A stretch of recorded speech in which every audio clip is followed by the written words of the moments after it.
Well, South Korea's Yonhap news agency is reporting another possible missile test by North Korea. They're quoting a South Korean military official who describes a projectile fired from somewhere near the country's west coast. For more, we're joined on the phone by Chang, author of Nuclear Showdown, North Korea Takes on the World. Gordon, we're trying to confirm this again. This would be yet another missile test at the same time that we were hearing possible talks that the North Koreans would be open to dialogue. So why fire this missile if this is in fact true? Well, that's a great question. And I think is that they really want to intimidate the international community so they will sit down with North Korea. You know, they've been giving out a number of hints that they would actually like to start negotiations. So, you know, this must be part of that strategy because there are no coincidences in North Korea. All of these missile tests and, of course, the nuke tests are timed for maximum political effect. And so I guess we have to assume that as they try to sit down and talk with us, that this is sort of a strategy to get us to do that. What can you tell us about just the past few months of the things that have been launched from North Korea? What exactly have we seen? Is there any sort of pattern? Well, the pattern is that we have not seen an intercontinental ballistic missile, which is the thing that we're all concerned about because, you know, at some point they will be able to perfect that and put a nuke at the top of it. What they've had so far are a number of tests. Most of them have failed, but perhaps not all of them. So, for instance, the last test, which blew up soon after launch, very well may have been just the test of the first stage, and they probably detonated it intentionally to prevent us from seeing the rest of the telemetry. So I think it's important that we sort of look at this and realize these guys are making progress fast. We know the South Korean elections were just last week. How do you think that change in leadership might impact the situation in the region? Yeah, I think it's really telling that there were no tests in the run-up to the election on Tuesday. You know, Moon Jae-in, who is the Democratic Party of Korea, was North Korea's candidate, and he won. And I think that they didn't do anything provocative in the week or so before the election because they didn't want to derail his chances of actually winning. But now that Moon has won, I think that they're probably just gone back to try to intimidating South Korea. So we've seen this pattern in the past. What from the U.S. front can be done in response to these provocations like this, if this is in fact confirmed? Well, you know, right now President Trump wants to cooperate with China to get China to defang North Korea for us. We'll see if this works, but if it doesn't work, I think that what we need to do are two things. First of all, severely tighten the sanctions on North Korea because they are pretty loose right now. And the second thing is we need to start sanctioning China for basically providing ballistic missile technology to the North Koreans and also semi-processed fissile material for their nuclear weapons. This is a dangerous trade. It's unacceptable in the United States. Whatever we think about policy of cooperating with Beijing have got to stop this transfer of technology and materials to North Korea. We've heard President Trump come out very aggressively about talking about taking a very different approach to North Korea, one that might be more aggressive. What are your concerns as someone who watches this region about acting tougher towards the North Koreans?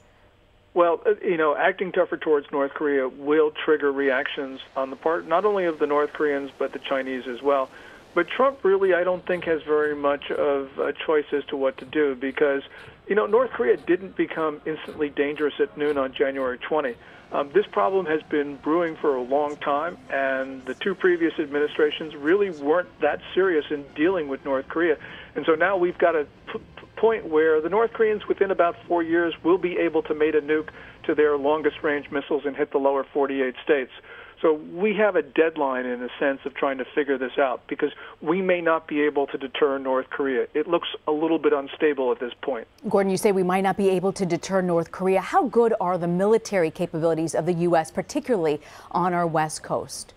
Well, the United States has the world's best military by far. It's stretched a little bit thin, but if we were to concentrate it along the Korean Peninsula, we could meet any challenge. Nonetheless, a general conflict on the Korean Peninsula, no matter how strong we are, a general conflict on the Korean Peninsula would be one of the most bloody in history. So, you know, we're trying to prevent that, of course. But nonetheless, we don't control what Kim Jong-un does, and we don't control what China does. So that's a very volatile situation at this moment. And we also know the new leader of South Korea has spoken out about THAAD, the missile defense system that's in place to protect against North Korea. What can you tell us about that? Do you have any concerns with this new president and of South Korea who might have a different take than President Trump? Yeah, well, certainly Moon Jae-in has a very different take than President Trump, and he has a very different take than Japan does. He wants to go back to the Sunshine Policy, which started in 1998 and worked for a decade, of generally unconditional aid for North Korea. That is directly inconsistent with our policy of denying Kim Jong-un, the North Korean leader, with the means to build missiles and nukes. And so something's got to give. And the Terminal High Altitude Area Defense System, which was just installed in North Korea, is something that Moon Jae-in doesn't like. And if he were to decide to take that out, that would be inconsistent with the maintenance of the U.S.-South Korea Mutual Defense Treaty. We'd have to have very serious conversations with South Korea because we've got 28,500 personnel on the Korean Peninsula. We've got 50,000 more in Japan, which are also in harm's way because North Korea does have a nuke on top of a missile that can reach Japan. So we have a lot at stake here, and we've got to make sure that this alliance stays strong. We heard the president talking tough about China before he took office, saying that in first day in office, when he gets in, he's going to label them as a currency manipulator. We haven't seen him do that. In fact, the relationship seems to be much closer than most people would have predicted. What are your concerns? Do you think that relationship is strong, or do you still have concerns about where they're headed? Well, I have concerns about China because I don't think that China has made a fundamental decision to abandon its North Korean ally.